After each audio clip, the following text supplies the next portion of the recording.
Praise the lord. అందరు బాగున్నారా? దేవుని కృపలో ఆత్మీయంగా ఎదుగుతున్నారని నేను నమ్ముతా ఉన్నాను. ఈరోజు ఈ డైలీ ప్రాఫిటిక్ వర్డ్కి మిమ్మల్ని ఆహ్వానిస్తూ ఉన్నాను.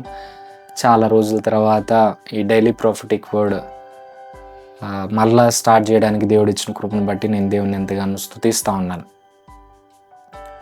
ఈరోజు దేవుడు ఒక వాక్యం ద్వారా మనతో మాట్లాడుతున్నాడు. ఏంటంటే కీర్తనల గ్రంథం 28వ అధ్యాయం 7వ వచనం. యెహోవా నాకు ఆశ్రయము, నా కేడము, నా హృదయం ఆయన యందు నమ్మిక ఉంచెను గనుక నాకు సహాయం కలిగెను. దావీదు ఈ కీర్తన రాస్తూ ఉన్నాడు, ఈ మాటలు చెప్తా ఉన్నాడు. నేను ఆయన యందు నమ్మిక ఉంచుట వలన నాకు సహాయం కలిగింది, ఆయనే నాకు ఆశ్రయము, నా కేడము అని దావీదు చెప్తున్న ఈ మాటలు నాకు చాలా ధైర్యాన్ని కలిగించినాయి. ఈరోజు నువ్వు ఎవరి మీద నమ్మకం పెట్టుకున్నావో నాకు తెలియదు. మనుషుల మీద నమ్మకం పెట్టుకుంటే నీకే సహాయం రాదు.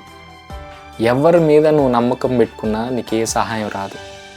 ఫలానా వాళ్ళు నేను అడిగితే నాకు ఇస్తారు, ఫలానా వాళ్ళు నాకు సహాయం చేస్తారు, నా బంధువులు కాబట్టి నాకు సహాయం చేస్తారు, నా క్లోజ్ ఫ్రెండ్స్ కాబట్టి నాకు సహాయం చేస్తారు, నేను వాళ్ళ మీద చాలా నమ్మకం ఉంచుకున్నాను, వాళ్ళు నాకు సహాయం చేస్తారు అని నువ్వు ఎదురు చూస్తుంటే నీకే సహాయం రాదు.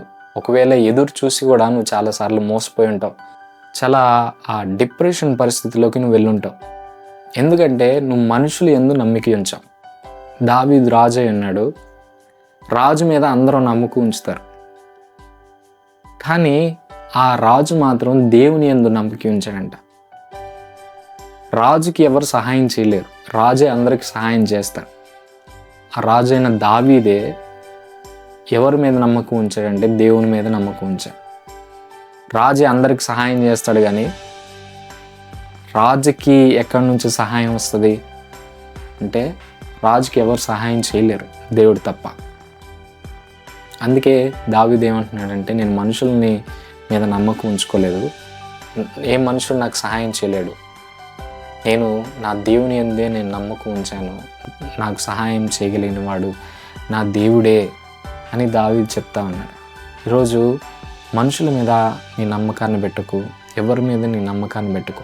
మనుషుల మీద నీ నమ్మకాన్ని పెడితే ఖచ్చితంగా ఏదో రోజు మోసపోతావు, బాధపడతావు. ఎవరి మీద నమ్మకం పెట్టద్దు, నువ్వు దేవుని మీద నమ్మకం పెట్టు. నువ్వు దేవుని మీద నమ్మకం ఉంచు, నీకు ఖచ్చితంగా సహాయం కలుగుతుంది. నువ్వే సహాయం కోసం ఈరోజు ఎదురు చూస్తున్నావు నాకు తెలియదు. రోగాల నిమిత్తం బాధపడుతూ సహాయం కోసం ఎదురు చూస్తూ ఉన్నావా? స్వస్థత కోసం ఎదురు చూస్తున్నావా? ఆయన యందు నమ్మిక ఉంచు, ఆయన ఖచ్చితంగా నిన్ను స్వస్థపరుస్తాడు. జాబ్ కోసం ఎదురు చూస్తున్నావా? ఆయన యందు మాత్రమే నమ్మిక ఉంచు, ఆయన మాత్రమే నీకు సహాయం చేస్తాడు.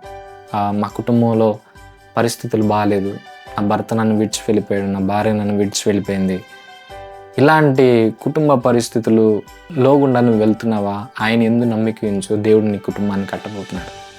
ఇలా ఏ సమస్యలు గుండా నువ్వు వెళ్తున్నా ఎవరి మీద నువ్వు ఆధారపడొద్దు, ఎవరో సహాయం చేస్తారని ఎదురు చూడొద్దు. కేవలం దేవుని మీద మాత్రమే నీ నమ్మిక ఉంచు, దేవుడు మాత్రమే నీకు సహాయం చేయబోతున్నాడు. ఆయన మీద నమ్మకం ఉంచావా ఖచ్చితంగా నీకు సహాయం వస్తుంది.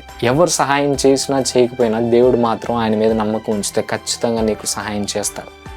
ఈరోజు దేవుడు వాగ్దానం ఇస్తున్నాడు, నీకు నేను సహాయం చేయబోతున్నాను, నా మీద మాత్రమే నమ్మకం ఉంచాను. ఈరోజు నువ్వు దేవుని మీద మాత్రమే నమ్మకం ఉంచితే నీకోసం చిన్న ప్రార్థన చేస్తాను. మహాపరిశుద్ధుడ యేసయ్యా, జీవము కలిగిన తండ్రి, జీవాధిపతి, పరిశుద్ధుడ, నీకు వందనాలయ్యా. ప్రభా, మేము మనుషుల మీద కాదు ప్రభా, నీ మీద మాత్రమే నమ్మకం ఉంచుతా ఉన్నాం తండ్రి. మీకు వందనాలు, స్తోత్రాలయ్యా. నువ్వు మాత్రమే మాకు సహాయం చేయగలవు. నీ మీద నమ్మకం ఉంచడం ద్వారా మాకు సహాయం వస్తుంది ప్రభా. నీకు వందనాలు, స్తోత్రాలు. దావీదు చెప్తా ఉన్నాడు, ఆయన యందు నేను నమ్మిక ఉంచాను కనుక నాకు సహాయం కలిగెను అని దావీదు చెప్తా ఉన్నాడు. ప్రభా, మేము కూడా మీ అందే నమ్మిక ఉంచుతున్నాం, మాకు కావాల్సిన సహాయాన్ని మీరు దయచేయండి ప్రభా. ఈ వీడియో చూస్తున్న వాళ్ళు ఏ సహాయం కోసం వాళ్ళు ఎదురు చూస్తూ ఉన్నారో ఆ సహాయాన్ని వాళ్ళు పొందుకున్నట్లు మీ కృపను దయచేయమని యేసు నామములో ప్రార్థన చేయించున్నాం తండ్రి, ఆమేన్. దేవుని సహాయం కోసం ఎదురు చూస్తూ ఉంటే ఈ వీడియో ద్వారా దేవుడు నీతో మాట్లాడుతున్నాడు. ఈ వీడియో ద్వారా నేను దీవించబడ్డట్టయితే ఈ వీడియో అనేక మందితో నువ్వు షేర్ చేయి. అలాగే ఈ ఛానల్ నేను కొత్తగా చూస్తుంటే ఈ ఛానల్ కూడా నువ్వు సబ్స్క్రైబ్ చేసుకో. దేవుడు ప్రతిరోజు ఈ షార్ట్ వీడియో ద్వారా దేవుడు నీతో ప్రతిరోజు మాట్లాడబోతూ ఉన్నాడు. ఒక ప్రాఫిటిక్ వేలో ప్రతిరోజు దేవుడు నీతో మాట్లాడబోతూ ఉన్నాడు. అలాగే మన సోషల్ మీడియా అకౌంట్స్ కూడా మీరు ఫాలో అవ్వండి. వాట్సాప్ గ్రూప్ ఉంది, వాట్సాప్ గ్రూప్లో కూడా మీరు జాయిన్ అవ్వండి. Thank you all. God bless you. Praise the lord.